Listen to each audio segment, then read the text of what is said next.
By 2030, you will own nothing. That's not a conspiracy theory anymore. It's the quiet memo being passed around the boardrooms of the global elite. That gnawing feeling in your gut? The one that tells you you're running faster and faster on a treadmill, just to stay in the same place? That feeling that your paycheck evaporates the second it hits your bank account? That the dream of owning a home is being pulled away like a cruel joke? That is not a feeling, it's a symptom. It's the calculated outcome of a plan set in motion decades ago. It's a symptom. It's the calculated outcome of a plan set in motion decades ago. What if I told you that every market crash, every bailout, every wave of inflation wasn't a series of unfortunate accidents? What if it was all part of a controlled demolition? A silent, invisible transfer of wealth so vast, so audacious, that it makes the robberies of the old world look like child's play. They aren't just stealing your money, they are stealing your future. They are stealing the very idea that you can own a piece of the world. This isn't about politics, this is about control. Before we pull back the curtain on the greatest financial heist in human history, I need to know you're here with me. Because the unfiltered truth is all we have left. To understand the endgame, you have to understand the old game. Travel back with me to the Gilded Age, the late 1800s. Men like Rockefeller, Carnegie, and Vanderbilt didn't just run businesses. They were the businesses. They owned the physical world. The railroads that crisscrossed America. Vanderbilt. The oil that gushed from the earth. Rockefeller. The steel that built the cities. Carnegie. Their power was tangible, brutal, and obvious. They owned the wells, the refineries, the train tracks, the factories. They could choke off supply chains, crush competitors, and buy politicians in broad daylight. The American public was acutely aware that they were living under the thumb of monopolies, controlled by a handful of robber barons who dictated the terms of their existence. A small group of unelected men controlling the essential infrastructure of the nation, crushing all competition and rewriting the laws to benefit themselves. Sound familiar? The public backlash was immense. Trust-busting legislation like the Sherman Antitrust Act was created to break up these empires. The people fought back, demanding that no single entity should wield that much power. For a time, it seemed to work. The 20th century saw the rise of the American middle class, the greatest engine of prosperity in human history, built on one core principle: ownership. You owned your home, you owned your car, you owned shares in the company you worked for, you owned your life. But the elite don't give up. They evolve. They learn. They realized their mistake wasn't the desire for total control. Their mistake was being so visible. So they traded their steel mills for spreadsheets, their oil fields for algorithms. They moved their empire from the physical world into the shadows of the financial system. The new robber barons of the 21st century don't need to own the oil field. Why bother with the messy business of drilling and extraction? It's far more profitable to own the stock of every oil company, the debt financing their operations, the derivatives betting on the price of crude, and the pipelines that transport it. They built empires of debt and data, where control is abstract, indirect, and nearly impossible for the average person to trace. The public felt powerless then, trapped in a system where the rules were set by an elite they could never join. Sound familiar? This new model is infinitely more dangerous because it's invisible. You don't see a single titan at the top, you see a complex web of holding companies, index funds, and acronyms designed to confuse you.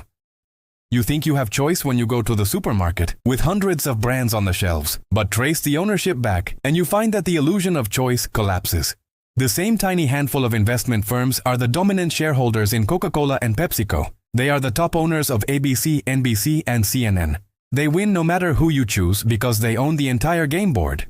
They took the Gilded Age monopoly, laundered it through Wall Street, and created a system of control so total it would make Rockefeller blush. A parasitic form of finance that produces nothing of value, yet leeches from every single transaction in the global economy. Does that sound familiar? So how did this happen? How did we go from a nation of owners to a nation of renters on the verge of owning nothing? The catalyst was the 2008 financial crisis. We were all told a simple story. Greedy banks made bad loans, the housing market collapsed, and the government had to step in with a bailout to save the global economy. It was presented as a one-time emergency measure. But that's the public story. The lie. The truth is, the 2008 crash wasn't just a crisis to be solved. It was an opportunity to be exploited. It was the moment the elites activated their new model and pushed the button on the largest upward wealth transfer in history. When the Federal Reserve turned on the money printers, unleashing a tsunami of trillions of dollars in quantitative easing, that money didn't go to you. It didn't go to Main Street. It was funneled directly into the arteries of Wall Street, creating the cheapest, most abundant source of capital the world had ever seen. This cheap money had to go somewhere. And there was a new kind of company, perfectly positioned, waiting to absorb it all. These weren't banks. They weren't hedge funds in the traditional sense. They were something else entirely. Something bigger, quieter, and far more powerful. They called themselves asset managers, and their business model was deceptively simple. To own a piece of everything, not just a few companies, all of them. The government didn't just bail out the banks. They lit the fuse on a rocket that launched this new financial empire into the stratosphere. An empire that now controls the fate of nearly every major corporation you can name, every mortgage, and every single dollar in your 401k. It's run by a trinity of companies, but one name stands above them all, a shadow sovereign with more power than most nations. You won't believe the name written on the deed to the 21st century. Who is this new robber baron? Who owns the deed to the 21st century? The name is BlackRock. Alongside its two silent partners, Vanguard and State Street, this financial leviathan forms a secret oligarchy. Forget the Gilded Age titans. Their wealth was a rounding error. Together, these three firms manage over 20 trillion in assets. Let me put that number in perspective. That is more than the entire annual economic output of China, Japan, Germany, and the UK combined. It is a concentration of financial power with no historical precedent. And here's how they pulled it off. Their weapon of choice? The Exchange Traded Fund, or ETF. You've heard of it. Maybe you even own some. It's marketed to you as a safe, simple way to invest. Buy the whole market, they say. Diversify your risk. It sounds responsible. It feels smart. But it is the single most effective tool for wealth consolidation ever invented. Think of it like this. Imagine the entire economy is a giant apartment complex. In the old days, you could save up and buy an apartment. You'd own it. It was yours. Now, BlackRock and Vanguard come along and say, don't bother buying one apartment. That's risky. Instead, give us your money and we'll give you a key that lets you access a tiny fraction of every single apartment in the building. You feel like an owner. You get a statement that says your shares are worth something. But you don't own any apartments. You own a financial product. They own the building. They vote on the building's rules. They decide what color to paint the walls. They hire and fire the building manager. You are just a passenger. And for this privilege, you pay them a fee. A perpetual, unending management fee. Now multiply that by nearly every major publicly traded company on Earth. These firms are the largest shareholder in an astonishing 90% of all companies in the S&P 500. They are the top shareholder in Apple, Microsoft, Amazon, and Google. They are also the top shareholder in ExxonMobil, Pfizer, and Lockheed Martin. They own your technology, your healthcare, your energy, and your defense. It is the illusion of choice, perfected. But their influence doesn't stop with stocks. This is where it gets terrifying. After 2008, when the housing market was in ruins, who do you think swept in with the Fed's cheap money to buy up thousands of foreclosed single-family homes for pennies on the dollar? It was BlackRock and other private equity giants. They turned those homes, your homes, into rental properties.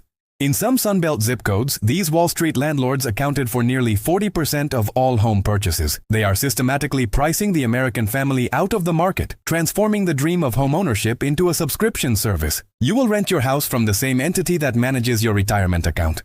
And it's all built on a mountain of risk that makes 2008 look like a speed bump. The entire system is lubricated by the shadow banking world of derivatives. Financial instruments so complex, they are little more than high-stakes bets. The global derivatives market is estimated to be worth a staggering $120 trillion, a house of cards built on algorithms and moral hazard. When this bubble bursts, and it will, the ensuing collapse will make 2008 feel like a golden age. Since the 2008 crisis, the Federal Reserve has injected over $8 trillion into this system through QE.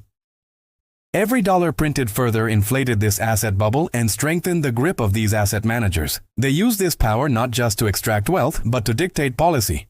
Through the ESG movement, environmental, social, and governance scores, BlackRock acts as a non-elected supergovernment, telling corporations how to behave, forcing them to comply with a political agenda you never voted for. They are using your own retirement money as leverage to socially engineer a world of their choosing.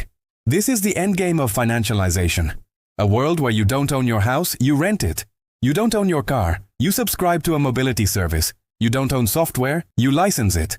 Every aspect of your life becomes a recurring payment, a line item on a spreadsheet managed by $1 trillion algorithm in a server farm you'll never see. We are living on borrowed time, inside an illusion. The illusion that we are still citizens in a free market democracy. The reality is that we are closer to being serfs in a corporate neo-feudalism, paying tribute to invisible lords who own the very code of our existence. The next collapse isn't a matter of if, but when. And unlike 2008, it won't be a bailout. It will be the final consolidation. When the system freezes and panic floods the streets, they will be the only ones with the capital to buy the blood. They will purchase the last remaining independent assets, the farmland, the water rights, the infrastructure, for a fraction of their worth, completing the great wealth transfer. The greatest trick of modern finance was to convince you that this complexity is your fault, that you're just not smart enough to understand it. That's a lie. It's designed to be opaque. It's designed to keep you confused and passive while they fleece you in broad daylight. This isn't a partisan issue. It's not about left versus right. It's about up versus down. It is about whether we will accept a future where humanity is divided into a tiny class of owners and a permanent global class of renters. And finally, I leave you with one question. Look at the world around you, at the systems they have built on foundations of sand.